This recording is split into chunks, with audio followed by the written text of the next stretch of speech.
¿Qué tal, jóvenes? El día de hoy vamos a platicar sobre un concepto que se llama flujo magnético y debemos de entender que existe una gran diferencia entre lo que es el flujo magnético y el campo magnético. El campo magnético es todo aquello que rodea a un imán, ya sea natural o artificial. Sin embargo, el flujo magnético no es así.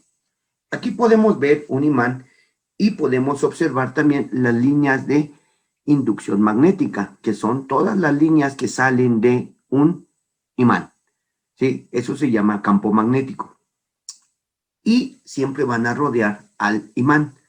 En el caso del flujo magnético, es solo las líneas que van a atravesar una determinada área que nosotros podemos seleccionar. ¿Sí? Es decir, que el flujo magnético es solamente una porción limitada por una área del campo magnético. El flujo magnético, por ejemplo, aquí lo podemos observar, podemos ver cómo las líneas de inducción magnética producidas seguramente por un imán que está acá abajo, ¿sí? Van hacia arriba, ¿ok? Estamos viendo un espacio micro y está limitado por una pequeña área de sección transversal. Entonces, todas las líneas es el campo magnético, pero el flujo van a ser aquellas líneas únicamente que atraviesan por el área que está limitando el espacio. Las líneas de inducción magnética que pasan por un área determinada es lo que se conoce como el flujo magnético. Su símbolo es una letra griega llamada Φ y se representa con este símbolo que tenemos aquí. Su unidad es el Weber, nombrado en honor del físico alemán, coinventor del telégrafo, William Weber, y se simboliza con la letra WB. El modelo matemático lo podemos dividir en dos partes. Una es, por ejemplo, cuando se trata de áreas simples, que pueden ser una circunferencia, como la figura que vimos hace un momento, un rectángulo o un cuadrado. Cuando esto sucede, el modelo matemático es igual a Φ, es igual al producto de la inducción magnética por el área B por A, donde B, podemos ver aquí que es inducción magnética, y nosotros sabemos que la inducción magnética se mide en Tesla, y un Tesla es igual a un Weber sobre metro cuadrado. El área, que se representa por la letra A, se mide en metros cuadrados, ¿sí? Ahora bien, estos van a ser considerados como vectores, o sea que el flujo magnético es un producto punto entre dos vectores, el vector inducción magnética y el vector área, el cual es un vector perpendicular a la superficie o área, ¿sí? De tal manera que como es un producto punto o un producto escalar entre dos vectores, se puede obtener de la siguiente forma. El producto escalar sería Φ es igual a la magnitud de B o de la inducción magnética por el área por el coseno del ángulo que forman estos dos vectores. Y recordemos que el vector área siempre va a ser perpendicular a la superficie.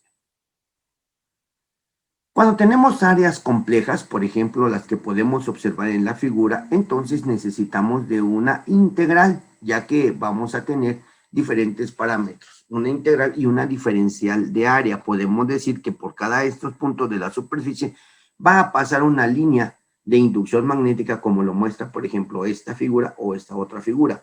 Y entre la línea de inducción magnética y el vector área van a formar un ángulo de inclinación, y es importante que se va a ver reflejado en esta integral, ¿ok? En este caso, nosotros para el nivel medio superior trabajaremos únicamente con áreas simples, por lo cual no necesitamos trabajar con la integral. El área, pues va a tener diferentes posiciones, ¿sí? Con respecto a la línea de inducción. Podemos ver aquí en la figura donde tenemos un área la cual es paralela a la línea de inducción magnética, lo cual ninguna de estas líneas de inducción atraviesa esta área, por lo tanto aquí no tenemos flujo magnético, o bien el flujo magnético en la figura A sería de 0. En el caso de la figura B, vean cómo el área se empieza a inclinar de tal manera que el vector área, que es esta flechita de color negro más intenso, con respecto a la línea de inducción, forman un ángulo alfa. Por lo tanto, van a tener aquí un ángulo entre los dos vectores que va a depender, que va a modificar el valor del flujo magnético que atraviesa por esta área. Después nos vamos a la figura C, en donde el ángulo se prolonga, ¿sí? O bien el ángulo entre el vector área y la línea de inducción disminuye, de tal manera que vamos a ver que se incrementa la línea de inducción que atraviesan esta área. Ahora bien, cuando el ángulo entre el vector área y la línea de inducción se hace cero, entonces tenemos el máximo de flujo magnético, porque todas las líneas de inducción atraviesan el área. Aquí demuestra que el flujo magnético pues, es el número de líneas de inducción que pasan por una determinada área, ¿sí? Aquí vamos a ver cómo dependiendo, tenemos un campo magnético constante, pero el área va moviéndose, de tal manera que no siempre atraviesan esta línea de inducción al área, ¿sí? Dependiendo de la posición en la que se encuentre, va a ser el número de líneas que van a pasar a través del área. Por lo tanto, vamos a tener aquí un flujo magnético variable, sin embargo, un campo magnético constante. Aquí tenemos otro ejemplo, y nada más es para colocarlo que tenemos aquí una superficie circular y aquí tenemos una superficie cuadrada, ¿ok? Es la única diferencia. Y conforme se va moviendo, pues va cambiando el ángulo entre la línea de inducción y la superficie o el vector área. Aquí es ese de superficie únicamente, ¿ok?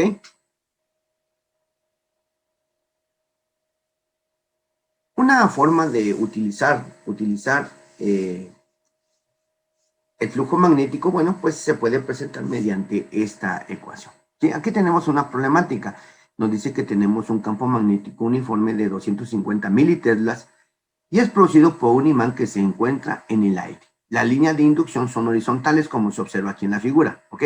Y atraviesan un área de 26 por 10 a la menos 4 centímetros cuadrados. Dice, determine el flujo magnético cuando el ángulo entre el vector área y la inducción es de 0 grados y de 65 grados, como lo muestra la figura. Veamos aquí, el vector área y la línea de inducción tienen un ángulo de 0 grados. ¿Vamos? Entonces aquí tenemos el máximo de flujo magnético. En la figura B tenemos una inclinación donde el ángulo entre el vector área y la línea de inducción son de 65 grados, por lo tanto, el flujo magnético va a disminuir. Nosotros ya sabemos que el flujo magnético se obtiene por el producto de la inducción, el área y el coseno del ángulo que forman, de tal manera que si nosotros sustituimos estos valores que tenemos en nuestra problemática para cuando el ángulo entre los dos vectores es 0, tendríamos lo siguiente, ¿sí? 250 por 10 a la menos 3 teslas, que es igual a Weber sobre metro cuadrado, por 26 por 10 a la menos 4 metros cuadrados. Aquí eliminamos los metros cuadrados y multiplicamos por el coseno de 0 grados, de tal manera que nos da 6.6 por 10 a la menos 4 Weber.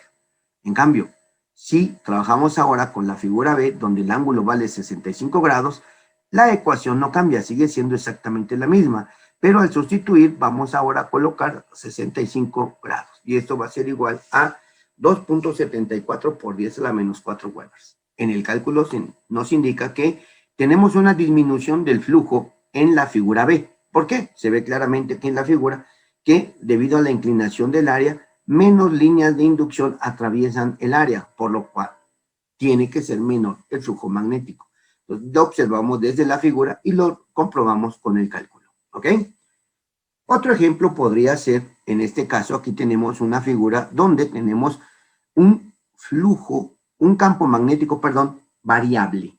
¿Eso qué quiere decir? En cualquier cuadrito me está indicando que cuánto valor de flujo pasa por ese cuadrito en el orden de militeslas. Por ejemplo, 6 militeslas, 5 militeslas, 6 militeslas, 6 militeslas, 5 militeslas, ¿ok? Es variable. Y cada cuadrito tiene una distancia de 1 centímetro de espacio. ¿Estamos? Entonces, ¿qué es lo que tenemos que hacer si nos están pidiendo que calculemos el flujo magnético que pasa a través de la espira o bien de esta área de color verde, ¿sí? Bueno, pues entonces la solución es que primero tenemos que encontrar la inducción magnética total y eso lo vamos a obtener sumando todos los valores de inducción magnética que pasa en cada cuadrito limitado o que se encuentran dentro de la región limitada por la espira verde, ¿ok? De tal manera que nos da 123 militeslas. Todos estos valores son militeslas, entonces tenemos militeslas. Y ahora debemos de encontrar el total de las lecturas que tomamos, que son 30 lecturas. De tal manera que la inducción media será dividiendo la inducción total, que son los 123 militeslas, entre el número de lecturas, de tal manera que me da 4.1 militeslas. Ahora obtenemos el área, que como cada cuadrito es de 1 centímetro por 1 centímetro, pues entonces tenemos que este es un rectángulo de 6 por 5 centímetros, lo que es igual a 30 centímetros cuadrados, y esto a su vez va a ser 30 por 10 a la menos 4 metros cuadrados, ya que un metro cuadrado tiene 10 a la menos 4 centímetros cuadrados, ¿ok? Calculando el flujo magnético, y aquí observamos o se entiende que el campo, la inducción magnética es perpendicular al área, pues entonces el ángulo es 0, de tal manera que si yo sé que el coseno de 0 es 1, entonces yo puedo decir que mi flujo es igual a la inducción por el área. Sustituimos 4.1 por 10 a la menos 3 Weber sobre el metro cuadrado por 30 por 10 a la menos 4 metros cuadrados. Eliminamos los metros cuadrados y nos da 1.23 por 10 a la menos 5 Weber. Aquí podemos ver que en algunos textos el flujo magnético está dado por esta ecuación. O sea, en lugar del coseno, como lo estamos trabajando, utilizan el seno. Esto es porque están trabajando con el ángulo que forma el plano del área y la inducción magnética, aunque por definición debe de ser el vector área. El vector área en la figura vemos que es perpendicular. Sin embargo, el plano del área, que es esta área rosita, que es paralela a esta línea, tiene otro ángulo totalmente diferente, un ángulo alfa. Estos dos ángulos forman un ángulo de 90 grados, es decir, que son ángulos complementarios. De tal manera que si yo conozco el ángulo teta, que es de 30, y el ángulo alfa, que es de 60, suman 90, son ángulos complementarios. Si yo obtengo el coseno de 30, que es 0.866, y el seno de 60 también es 0.866, de tal forma que no me genera ningún problema en el cálculo. Siempre y cuando utilizamos el seno, es el plano de la espira o el plano del área, y cuando utilizamos el coseno es el vector área. ¿Ok? Espero que se la haya quedado claro.